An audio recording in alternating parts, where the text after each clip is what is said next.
ci mel ni Angleterre ay yi ni mel ñoom ñoo ngi génn dem et pourtant tey ci mbas mi Angleterre mënoon na leen dimbali bu baax a baax waaye ñoom xeex nañ Brexit bi ba génn parce que tout simplement eux-mêmes entre eux ils savent que la France peut être un poids. Alors pourquoi accepter que ce poids-là puisse peser sur notre dos à nous alors que amuñu kàttan ñun. tey jii nii boo wàccee Europe.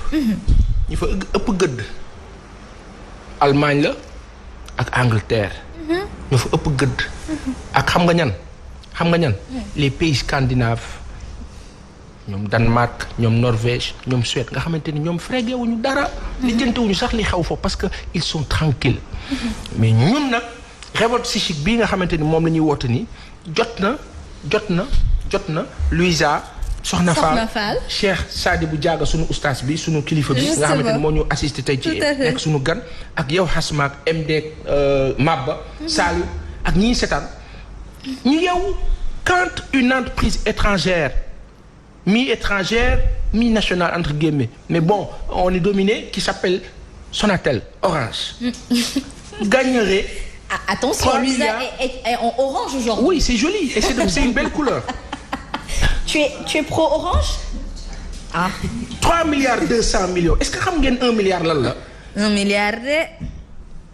3 milliards 200 millions ñu ne 3 milliards 200 millions la benn entreprise di gagné ci biir Sénégal boobu nga xamante ni dafa bokk ci les pays les plus pauvres dans le monde Sénégal boobu nga xamante ni dafa bëri taux de pauvreté. Sénégal boobu nga xamante ni dafa bëri waaw Sénégal boobu nga xam dafa bëri ñu yalwaan waaw léegi. est-ce que am nañ nguur bu nga xamante ni am na fulla ak fayda pour nangu sa société de téléphonie moom ko ban européen moom la fitam may ba ci France bi muy taxaw Russie di fa am entreprise de télécommunication bay gàddu ay bénéfices yu ni toll ban entreprise européenne moo am fitu wàcc Allemagne di fa am lu ni mel ak feneen tey ñu ngi kaa dund avec la complicité de Sénégalais comme nous da ngay waxtaan ak nit mu ne la booy essaye d'acheter des actions à Sonatel Orange xaalis la de oui xaalis bu bëri la parce que ña fay am dividende à la fin de l'année ñooñu dañuy sant yàlla jamono bi mais est-ce que nguuru Sénégal warul am beneen gis-gis bu dépasser loolu dem dans le sens le jour où on se libérera de ce guêpier là lan mooy xaw dañuy changer donne bi changer négociation bi mais négociation capacitation de négociation wala capacité de négociation leader bu fort. Justement, on parle de la chronique du vendredi. Tout le monde a son mot à dire car c'est les impressions de la société sénégalaise.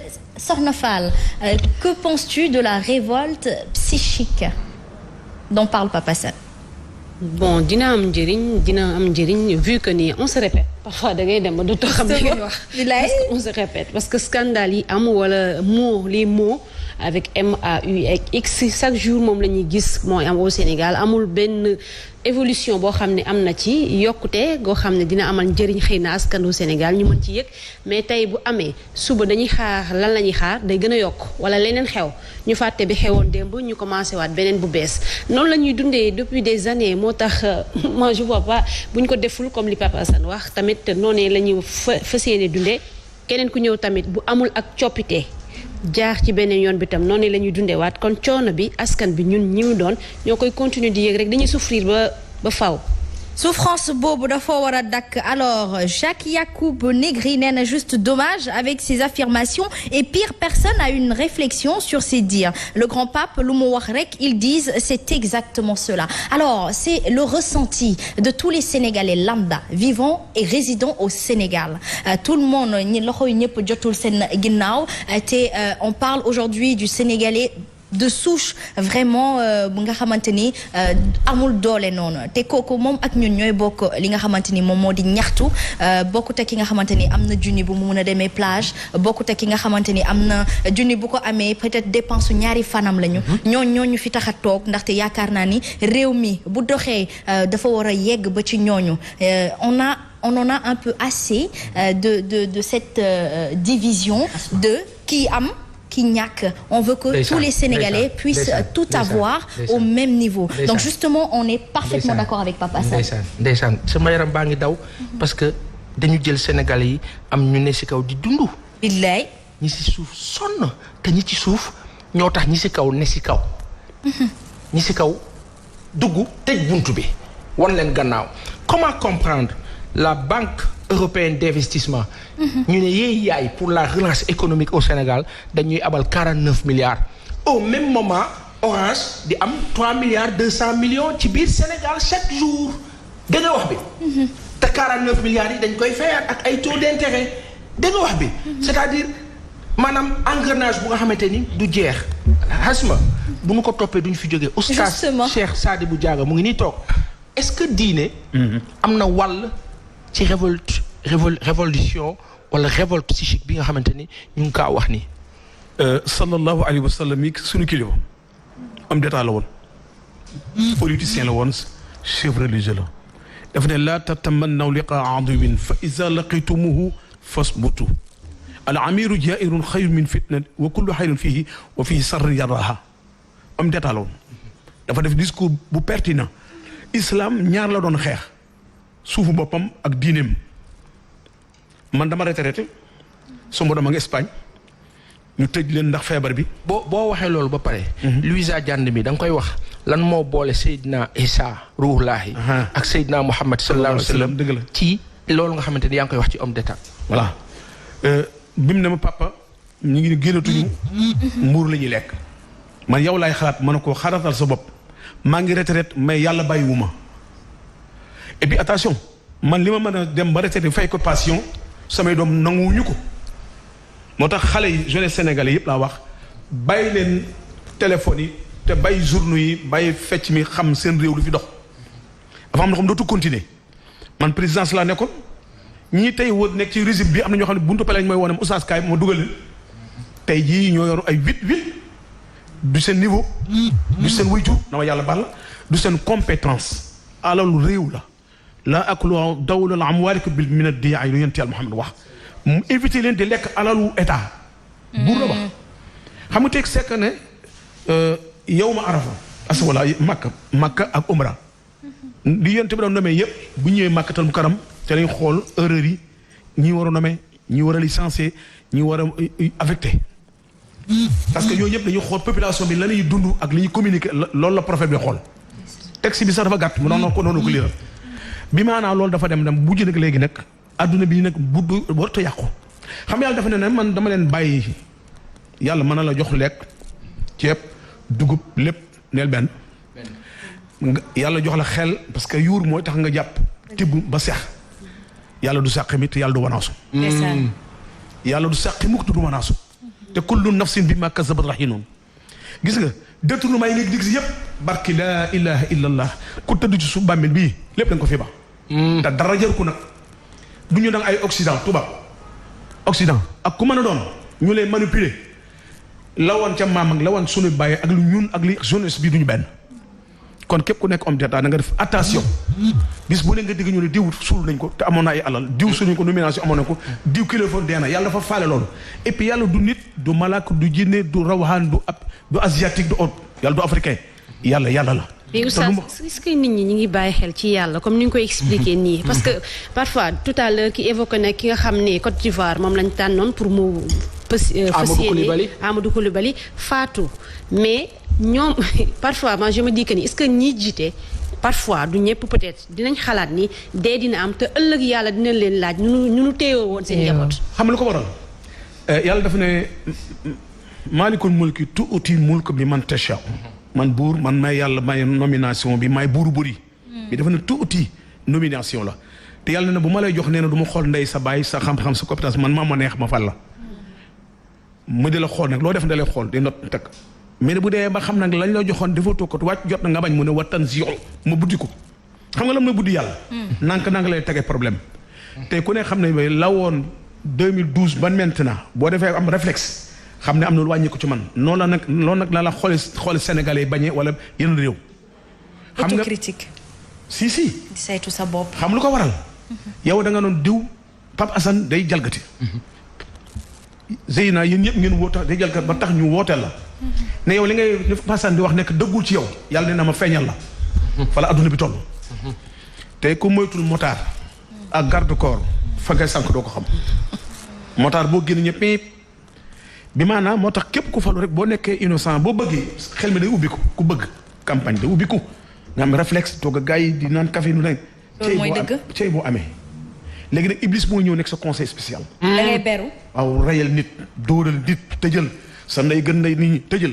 bis muy commencé dañ sa loxo bis boo demee ba amatoo garde corps mais ku la waxoon président de la République Abdoulaye Wade doom dañ koy kaso dañ ko gëm. parce que amoon na ximaaya. te loolu kum jàngulut ku yaayee jàmm jàngulut ku yonent Yàlla Muhammad jàngulut. sallallahu alayhi wa sallam toog yonent bi toog na ñëpp toog saabay fees dell Jibril wàcc na yàlla na ko demal nga ne ko dund bi neex na ñu ngi koy tàgg de waaye day dee de.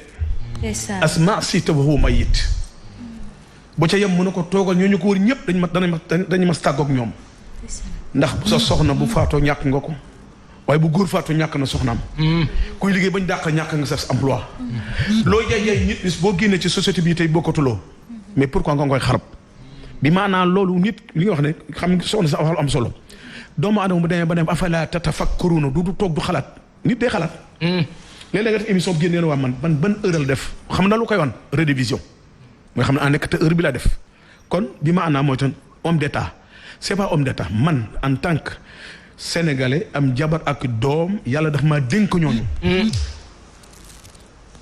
ni ñu ko dénk noonu mu yàlla ne dama lay laaj est-ce que nit ñi xam ne laaju yàlla ëllëg dafa am benn journaliste yàgg den sëñ bi dafa am xam nga dëggoon ñu naan Yazid doomu Muawiya Yazid mi boobu Ousseynou ci Karbala dafa reyloo Assane rey Ousseynou mu amoon benn journaliste saa yu masaan def kuréel rek public ko rek mu jàpp ko tëj di ko tëj ba bis bu mu dee dañ koo génne prison rek ñaari fan Yazid dee mu dem ci armée la ngeen baal màq ñu suul ba ñëpp dem journaliste bi ne ngeen baal màq dafa am lu nga xam ne bii témoignage la te bugguma àgg ci kër ga te duma àgg ci kër ga ñëw taxaw ci boppam ne ko yaa Yazida maza Yazid xanaa kii du yow saa yu ma sa wax dëgg nga toroxal ma tëj ma kaso ndax bëggu population xam dëgg gëmoon na tey di nga dee gëmoon tey dañ la nga suul waaw Yazid ma de la laaj malakal mawti bu ñëwee di la laaj lan nga ko mën a tontu ndax di nga ko yëg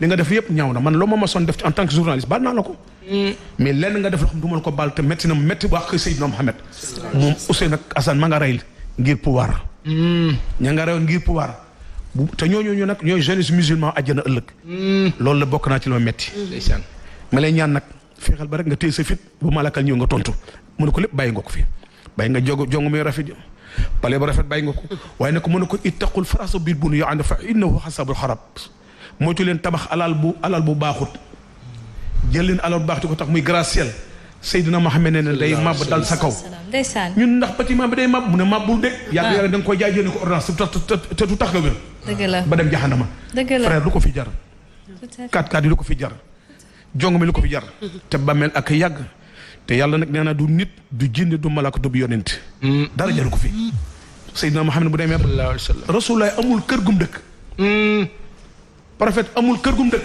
laaj fu mu dëkk kër gu mag fuy kër gu mag kër Abu Talib boo ñëwee ci Kaaba gi ci ginnaaw foofu mu naan bi suuti Abi Talib mu noon petit palais Rasulullah fa la juddoo Abu Talib fa la juddoo Abbas fa la juddoo Hamza fa la juddoo kon kër gu mag loon ba ni yonent bi desee di nii amul kër gu moom du Makka du Medina te di borom àjjana lu ko fay jar ñu ngi ko denc fan ma nga Medina ca néegu Aïcha lal ba lañ puus lal bi nañ puus gas suul ko neel benn Makka yoon fu mu jógee juddoo du Makka fu mu faatoo Medina maamam bi nga xam ne mooy Saybata am di mi jur ñoom ñëpp juróomi doomu bàyyi ba ci Abdallah Muhammad Rasulullah Medina la juddoo ñëw Makka mu talib moo ko jëli doo dégg ñoo ne Abdul Mutalib surnom la rakku Haasim moo dem jël xay booba gis nga émission bu yaatoon moo leeral la kay mooy yoon ci Muhammad lan moo doon rapport am ak Seydina Isa waaw Seydina Isa day mag ci yonent bi day xarit ci yonent bi ñu bokkoon même compagnon bi ma ana moo tax ñu ne yàlla nee na moytu leen yéen nit ñi ngeen di comparer yonent bi jël ci ko yonent bale ku ko def bokkatu ci diine ji dëgg la Isa mooy mag yonent bi sallallahu alayhi wa sallam Isa mu jiitu Seydina Muhammad Isa nekk koo xam ne bii yàllaa ko baaxal waaye nekk te yaay moo baax Mariama moo baax ndax Mariama li tax moo baax mooy dafa nangul baayam comme diggante Ismaïla ak Ibrahima Mariama jigéen lu koo xam ne setoon na sell na ne benn xamulul jàkka ja toggal baayam fóotal baayam jox ndox baayam ba pare toog ci wetu baayam. ba pare téye noppam nag moo tax ñu sawmu di nga ñoon sawmu Ramadan. sawmu mii ci Mariama lañ ko jëlee ndax noppi ki. xanaa papa loolu moo tax muy feeñ ci seen jukko. mooy feeñ si. waaw et puis attention Seydina Muhammad sallallahu alayhi wa sallam lu am solo dafa amoon xarit chrétien. may nañ ko jabar chrétien ca Égypte. Mariyatu ibni Qibti. wa ukhtuha Sayrina. Mariyatu chrétien la Égypte la bàyyi ko fii Afrique. kan moo ko may ab labbe. ndeysaan. no labbe bi tudd. lan moo doon seen rapport mook labbe bi. xam nga bi yonent yi war a dem umra ji Màkka. xam da ngeen ko umra boobu. mu ne Seydina Ousmane demal. Ousmane dem na nangu nañ ko mais dem bi ci biir yéeféer na est-ce que wóor na yonent bi est-ce que amul arme dal suñu kaw loolu yàgg na. Sëñ Tuubaa day xam ne arme nga yor Alaaji Maalik arme nga yor. Ousmane bi ñu nekkoon ñëwal yonent bi ñëw ba Xudaybiya mooy tey poste douane na tey. ndax man nag war naa bëri naa fa yonent bi dañ war naa fa. sallallahu alayhi wa sallam. maaka daf ko ne ko ñoo la waxoon ñëwal waaye bu ñëwati. mu ne ko nag naa bind homme d'État yi ci monde bi gis nga Occident yi nga wax ni. kenn du Seydina Muhammad. sallallahu alayhi wa sallam. moo toog bindulu ndax moom daawul bind. yonent bi moo la gën a neex bët mais boo ko joxoon écriture bii du ko gis lu tax ummi yi la ndax mën na ci gis loo xam ne war na ko ci neex ko ci mbaa war na ko adapté te bu ko adapté musiba ci am. ndax lu mu wax lépp lay ak ñooy accordé. yonent bi moo ñu gën a dëgër loxo boo ko joxoon big du bind ndax lan su bindoon tey jii bu ëllëgee ñëpp bind ñi falsifié ne yonent bi la te jullit ñi dañ koy gëm. dëgg la yàlla na kon ummi yi la. gis nga bi nga xam ne problème am na ñu ne ko dootoo dem Màkka pour résumer mu ne kon nag jot na ma bind ambassadeurs yi ci àdduna bi wala homme d'État yi ci àdduna bi bind benn lettre jox ko 9 lettres la mu benn lettre jox ko Malikul Kisra Abravis ca Perse mooy Iran tey. waaw boo tax iranien il faut faire attention. bu doon benn émission daal ci leer ñan ñoo Iran iranien yi tey Rasulullah moo leen samp. sallallahu alayhi wa sallam. ca suura bay bii mu jël ko jox ko Afrique. iranien yooyu nga xamante ne xasma yàlla. ñu ngi ànd ak Russie. mu dëgër lool. ba ca Corée du Nord. ak yàgg. yàgg li trop mu jëleen benn lettre jox ko Afrique. africain ñun africains yi mooy kii ñu jox lettre ba yonent bi am ci soxna. mu tudd muy kii mu xaw xiis ci Qibti mooy les coptes yooyu copte ngeen ko. les coptes waaw. Qibti gii ay labbe fa nekkoon doon diriger état doon diriger religion. yonent bind lettre di leen wax nañu artu ci li xew li waa Màkkay def. bi maanaam gouvernement bi li muy def nañ ci wax. ndax respecté ñu àq ak yelleef. bii mi ngi ko jox ku ñu naan Abdullahi ibnu Xusafa Sahami mu dem Perse. bii mi ngi ko jox Xaati ibnu Abi Baltata mu jëm Égypte. Égypte bii nag ca lañ ko may soxna. justement. soxna bi ñu ko may nag. yonent bi ñëw na au lieu mu nekk sama bon dama koy takk mu nekk sama soxna. ak a xamoon teraanga te suturaal jigéen kenn du moom. dëgg la moo tax nga baal ma kii Salma. yow yaay rakku Asma. yow yaay rakku soxna Aïssa. ndeysaan. bu Aboubacar Sadiq. ndeysaan. moom moo daan fekk Rasulullah ci xuntu bi di ko indi lekk. dëgg la. dama ne la. tout à fait. sallallahu alayhi wa sallam nañu def attention. ci Sénégalais yi wax ci diine. xam nga histoire ak jàng hadis ak firi alquran ak mën a way duñu benn. histoire mooy bato. tout à fait. hadis mooy gaal yu ndaw loo ci yi. boo ko tëmbal ci bato du feeñ. qaala Allahu qaala Rasulullah hadis la mooy nettali. ak lay xewoon du am. xam nga kan mooy premier journaliste ci àdduna bi yàlla ndax moo njëkk a communiqué. malaaka yi topp ci yéen topp ci. kon métier noble ngeen yore. la communication. Salman Faris bi ngay dégg journaliste la boo xam dafa ñëwoon doon def recherche doon def documentaire. ñëw Médine tombé coow am xew-xew am mu indi solution en tant que personne. justement soxna Fall. oustaz dañu seetlu yu bari yu ñuy waxtaanee ci diine lépp lu am ci àdduna rek diine tënk na ko mais lan moo des kon ñu mën ko moo xam ci yar moo xam ci comportement moo xam ci jikko moo xam ci lépp lan moo des ngir ñun mooy xam nga julli nga moo xam catholique moo xam loo mun ci doon ndax ko ci ne sa diine am na lu mu def lan moo des ngir ñu mën ko appliquer. waaw da nga wax lu am solo ndax yéen dafa waxoon ne at tarbiyatu wa adab sharia Sénégal suñ cat mooy ñi way ci islam ñoo ëpp ñi jàng di jàngale. dégg nga wax ci baax. dañ jàpp yonent Yàlla Muhammad ku baax la ku yiw la ku mën a solu la. dundam dundam bi maanaam dundam feebaram ba ni mu décédé dafa souffrir. moo la waxoon tey moo la waxoon feebar yonent bi yow ñun ñëpp da ngeen daanu génn jooy. dafa souffrir ba ni mu décédé léegi le premier mooy que nag communication bi la ñu changé ba moo tax ñun mu ñu nekk un vrai musulman ba xam ne yonent bi dafa jàngale administration bi ma ne administration bi nga wax ne télé état bi moom la adduna bi di doxal moom la Rasulullah bindoon bàyyi ko fi xam nga kañ la ko def discours yow ma Arafa. ndeysaan. xam nga ñuy dem tabaski ah. taxawaay Arafa xam nga lan la congrès la woon. lii xew daw yëpp ci congrès la Rasulullah defoon discours bu pertinent ci santé ci feebar bi daloon na yonent bi wax leen ko nag feebar mbas mi daloon na jamono yonent bi de. mi ngi tuddoon Fayrus. te tubaab bi nag yeewu nañu gis nga feebar bu am ci adduna bi dañuy xool archive yan jamono la woon ñu tombeloon ñu ko tuddee woon buñ ci xoolee ñu xool ci benn tur méngoo koog seen turu bopp indi ko bi mu nekk ci jamono Rasulullah xam nga Fayrus la bu adduna bi ni ñu ko tudd du virus waaw. Ebola amoon na. du mooy balaa. ci jamono Omar Rasulullah génn adduna kum daloon ci jamono yonent bi kan la woon Bilal mi noddu ak Amir benn sàmmkat feebar bi ci ay mala la njëkk a tàmbali ko doomu aadama mi ngi tuddoon muutaan. muutaan la tuddoon. léegi nag bi liy amee Seydina Muhammad waxee ne kon am sikku lisaanikum bi maanaa téye leen seen làmmiñ ci li xew waaye nag wala yashaa fi baytika te ngeen toog seen kër mais loolu du affaire régime Macky Sall war keneen kon asma lu am ci àdduna bii. islam amoon na ko. mais maanaam mooy communication bi moo jàllut ndax lan gëstukat yi ñu manqué ci wàllu islam.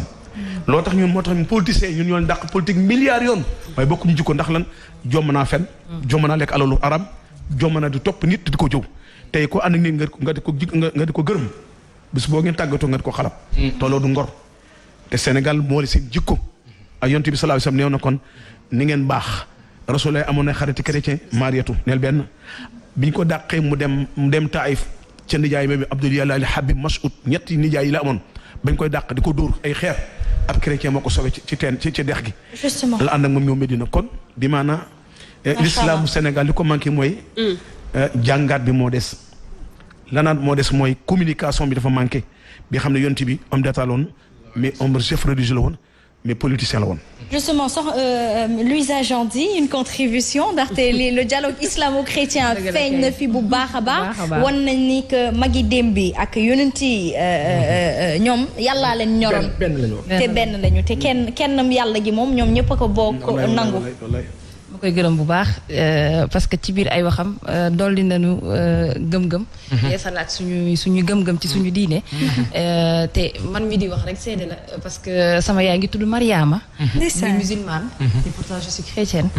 donc muy benn parce que ñun sax daf ñuy ñaax bu baax ci suñu religion. donte bokkuñu ko mais benn la doo dugg ci kër ba sentir ne fii ñii lii lañ. waaw donc moo ngi noonu te ku yor. Louisa seen tabaski dana neex de. ñu feet yëpp lañu feete. waaw les familles mixtes la dañuy tabaski bi def lépp dañuy ku def ñu def. te papaam dafa baax yaatu. moom mu jiituñu ci métier bi wan ñu yoon bi tey it soxorul iñaanu. macha allah justement moo tax mu mel ni kasi biir pa suba tey may wax ne rek diine wéeruwaay bu mag la. ci lépp loo xamante ne doomu aadama suñu borom da la koo dénk parce que dañ koo dénk rek. képp koo xamante ne toog nga fii wala yor nga pouvoir wala yor nga ay leng dañ la koo dénk.